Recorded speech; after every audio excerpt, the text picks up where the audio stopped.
The banking crisis. How did it start? Hello future investors and welcome back to another weekly episode. In today's video, I want to talk to you about the current global situation regarding the banking crisis. So this banking crisis that's going on around the world at the moment, predominantly starting with Credit Suisse. Now Credit Suisse is obviously a Switzerland bank and it's one of the largest banks in the world, in fact.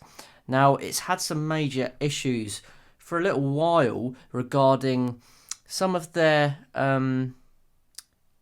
issues have been criminal convictions for allowing drug dealers to launder money in Bulgaria, entanglement in Mozambique with corruption cases, a spying scandal involving a former employee and an executive, and a massive leak of client data to the media. So of course, when you have things like that going on with a bank or any form of business, that's going to massively affect the company's reputation. And when we're looking at banks, as soon as a reputation is affected, of course, that then affects the shareholders' value of the stock. Now, Credit Suisse has been having some trouble, and as we know, they have recently basically closed. And an adding factor to that fact was that the Saudi National Bank inadvertently poured fuel on the fire because they refused to help Credit Suisse any further in regards to basically bailing them out.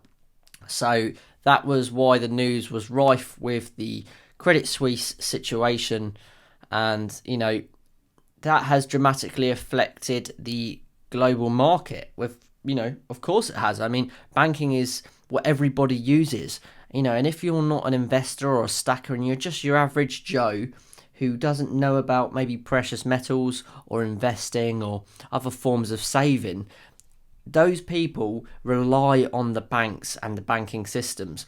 So when the banking systems fail, people really do panic. And understandably so, because if you've got your savings, maybe you've got your life savings in a bank, and maybe your bank is the one that's having these issues and potentially closing or having legal issues, you can understand why these would affect you personally and then therefore affect the stocks and shares of that company.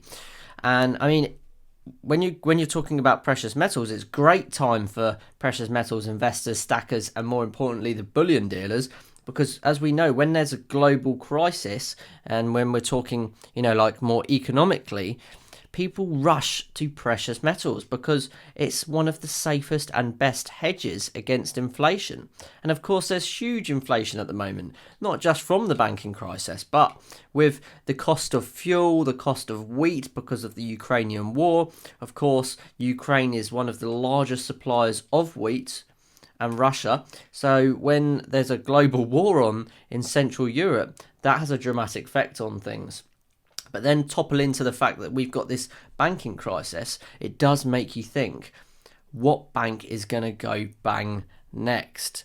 Now, considering Switzerland is one of the world's most affluently wealthy countries, it is quite a scary thing, in my opinion, that one of the world's leading banks with trillions and trillions of dollars has literally gone boom.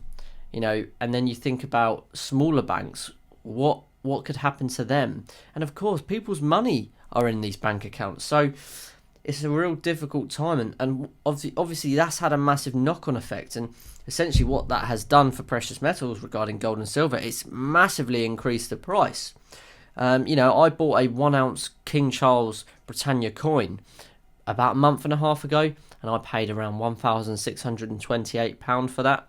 And at the time, it was probably quite an expensive time to buy. The market seemed high. But now, if you want the exact same coin, a 1 ounce King Charles Britannia coin, you're looking at over £1,700. So it's nearly a £100 increase in less than a month, just because of this fluctuation in the market regarding the banking crisis. So I think for precious metals investors and stackers, it's actually a really good time to have a holding in gold and silver, maybe a bit of platinum, palladium, or copper, because I know copper is becoming a slightly more popular thing with bullion stackers, although it's definitely less of a precious metal that you would maybe buy to hedge against inflation. So yeah, I think for me personally, I don't worry that the price of precious metals goes up because I'm in this for the long term, and I kind of look at it like, well, it's increased the value of my precious metals essentially. I bought this 1 kilogram silver Britannia coin from Tavex Bullion probably less than a month ago, and I paid £912 for it. Now, if you want the exact same coin from Tavex, you're going to be paying over £1,000. And that's one of the cheapest bullion dealers out there. If you're looking at somewhere like the Royal Mint or Bullion by Post, you're going to be paying more than that. So you could whinge and moan about the banking crisis infecting the prices of precious metals, but for me personally, it doesn't bother me. And, you know, I definitely bought this at a wrong time. The price was very high for silver. But as we know, you never can predict the markets, and people who say they can are, I would say, you know, either delusional or they're just lying, because you never know what's going to happen. I bought this kilo this kilo Britannia coin, and I thought I bought it at the wrong time. I regretted it a little bit, but I knew because I was investing for the long term, I was going to outweigh any premiums, and the inflation that I would be hedging against was going to benefit me in the long run. But when something like this global crisis of Credit Suisse collapsing, it's increased my precious metals value, so therefore I didn't buy at a wrong time. So I do think there's a massive element of that where a lot of people do message me saying, when is a good time to buy precious metals? Should I try and time the market? And in my experience, I think you should just buy as soon as you can, because you never know what's going to happen with precious metals. And if you're in it for the long term, it doesn't matter if you buy now and the price is high, because in my experience, the price will increase anyway. You know, they say one of the best ways to predict the future is to look at the past, and I think that is so true when it comes to gold and silver. Of course, we know gold has had a much better increase in the last 20 years. If you look at the price graphs of gold in the last 20 years, it's increased by over 630% in value. You know, that's probably more than the housing market has gone up, and it's a lot more stable, it's a lot more safe, and it's a lot more secure.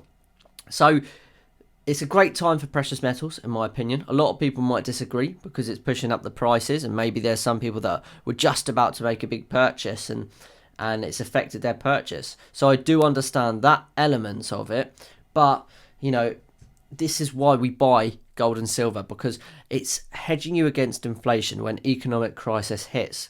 So if there are any more banks around the world to fail, if you're a precious metals stacker and holder, it's a good time to be one, because it's only going to increase the prices. So I'm no financial advisor, but if I was going to have to suggest my opinion on what would be a good time to buy gold and silver with this current situation, I would say buy now, even though the price is high, because if you're in it for the long term, it's going to go up anyway, and who knows what could happen. Maybe some major banks could go next. It could be a dominoes effect, because, you know, when the market crashes, like it did in 2008 with the mortgage crisis and the banks needed bailing out, it literally was a knock-on effect.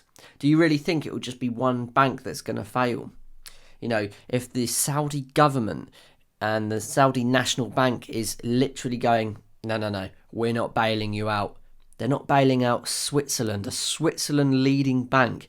That tells you some massive concerns, doesn't it? Because Saudi is obviously one of the richest countries in the world because of its oil. And again, Switzerland is one of the richest countries in the world. But you've got those two and they're not helping each other. That's a concern. That is a concern. And then you've got other countries like America who have got, a bit of turmoil, in my opinion, looking through the figures of the economic situation and the inflation. And here in the United Kingdom, we're no better off. We've got high inflation at the moment. You know, food prices have gone up through the roof because obviously where we left the EU in Brexit to become an independent country outside of the EU, that has then had an effect on prices. So farmers are now having to charge more to supermarkets have to charge more to the consumer, and then the consumers have to charge more in their day jobs, in their trade jobs, to their consumers, and it's just a domino knock-on effect.